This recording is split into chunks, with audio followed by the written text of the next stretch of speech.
आत्मीय भाइयों एवं बहनों प्रणाम। संकल्पवान बनने की प्रेरणा, वाङ्मय 50 महापुरुषों के अविस्मरणीय जीवन प्रसंग।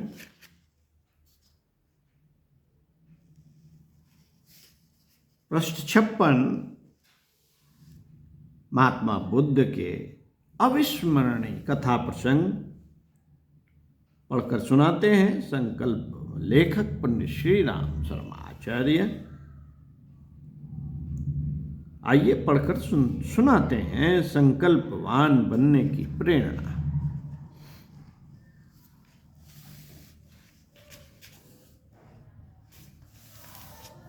साथियों, महानगरी तक्षशिला को नई दुल्हन की तरह सजाया गया था। अभिजात गौतम और उनके नवदीक्षित शिष्य अंगुलीमाल के स्वागत हेतु राजप्रसाद में एक महोत्सव मनाया जा रहा था। जगह जगह वंदनवार तथा तोरण बांधे गए थे। व्यापारियों ने उन द्वारों पर अपनी वस्तुएं लटकाईं तथा अभिनंदनीय विशिष्ट व्यक्तियों के तोरण द्वार के नीचे से गुजरते ही पुष्प वर्षा होने की व्यवस्था की थी। सभी को आज अंगुलीमाल के समर्पण की घटना याद आ रही थी। मध्याह्न के समय भगवान बुद्ध अपने शिष्यों के साथ दुर्दव्य दस्यु अंगुलीमाल से त्रस्त मार्गों का विहार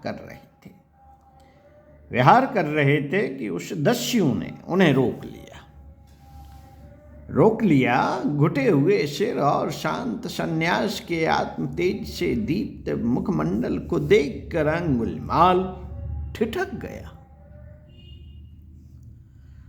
तत्क्षण ही उसके भीतर का दस्यु जाग उठा और बोला, अंगुलीमाल, विचार कर क्या कर रहा है, अपनी योजना को पूरा कर।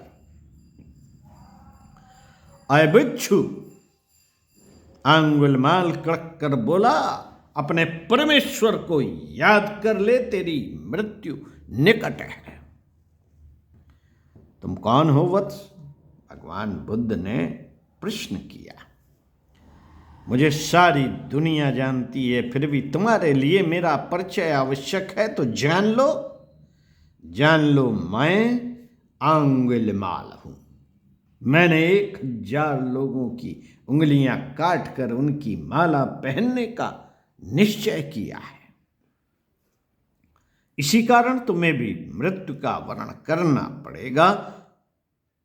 उंगलियों की ही माला बनानी है ना? गौतम बुद्ध ने कहा, तो काट लो उंगलियां। उसके साथ उसके लिए मेरी हत्या का अपराध क्यों अपने सर लेते हो? उंगलियां काट लो। नीरव वातावरण में एक अट्टहास गूंजा और दस्यु ने उपहास के स्वर में कहा, कायर, मौत से डरते हो? मुझे हत्या करने में रस आता है। तुम मौत से डरते हो तो प्रतिरोध करो, याचना नहीं। वत्स, भगवान बुद्ध ने कहा, मैंने मृत्यु भय को जीत लिया है और मेरा जीवन लोक हित के लिए अर्पित है। इसलिए असमय मृत्यु को पाना नहीं चाहता। मेरी मृत्यु से यदि तुम्हारा हित हो सके तो मैं प्रसन्नता से तैयार हूं, परंतु जब तुम्हारा संकल्प मात्र सहस्त्र व्यक्तियों की उंगलियों की माला का है तो उस संकल्प को ही पूरा करूंगा। अंगुलीमाल ने गौतम को मारने के लिए अपना खड्ग उठाया ही था कि शांत, धीर और नम्र शैली में बुद्ध के उपयुक्त वचनों ने उसके अंतराल में एक द्वंद्व मचा दिया। अपनी मूर्खता पर उसे पश्चाताप होने लगा और वह बुद्ध की चरणों में नतमस्तक हो गया। मैं गलती पर था भगवान, मैं गलती पर था भगवान, मुझे क्षमा करो, मुझे क्षमा करो, मेरे उद्धार का रास्ता बताओ। गौतम ने अंगुलिमाल को उठाकर छाती से लगा लिया और उसे अपने भिक्षु संघ में सम्मिलित होकर पापों को हल्का करने की प्रेरणा दी।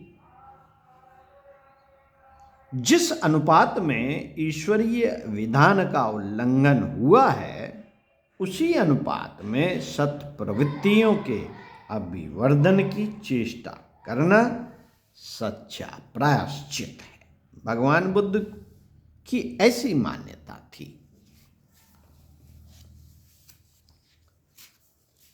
साथियों,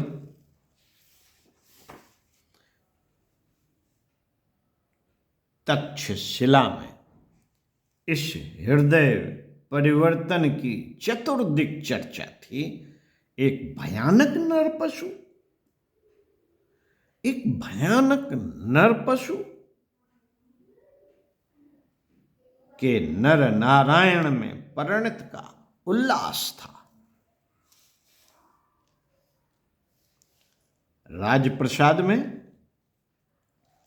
अभिजात गौतम के प्रवेशोपरांत उत्सव का शुभारंभ हुआ। लोगों ने गुरु शिष्य का पूरे मन से स्वागत किया। अंत में भगवान बुद्ध ने जन समुदाय को संबोधित करते हुए कहा, भिक्षुओं, भिक्षुओं और गणश्रेष्ठों, अंगुलिमाल ने स्वयं को विजय किया, परंतु पूर्व ही जीवनचर्या में भी वह व्रतहीन मनुजों से श्रेष्ठ था। जो लोग व्रतहीन होते हैं वे अपने जीवन का कोई मूल्यांकन नहीं करते।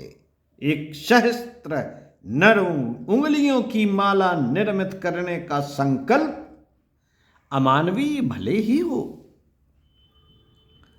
पर आव्रती जीवन से श्रेष्ठ है। आव्रती जो व्रतशील नहीं होते उनके जीवन से श्रेष्ठ था। जो संकल्प करते ही नहीं उन्हें आत्मतुष्टि से भी वंचित होना पड़ता है और आत्म तृप्ति से भी। अंगुलिमाल की व्रत निष्ठा में सत और असत के अंतर्द्वंद में सत प्रेरणाओं की विजय हुई, परंतु प्रेरणाहीन मनोभूमि अंगुलिमाल के पूर्व जीवन से भी ज्यादा पतित है। इसलिए तुम भी संकल्पवान हो, व्रतधारी बनो और निर्धारित लक्ष्य की ओर चल पड़ो। ओम शांति। स्वाध्याय, सत्संग, चिंतन, मनन करने योग्य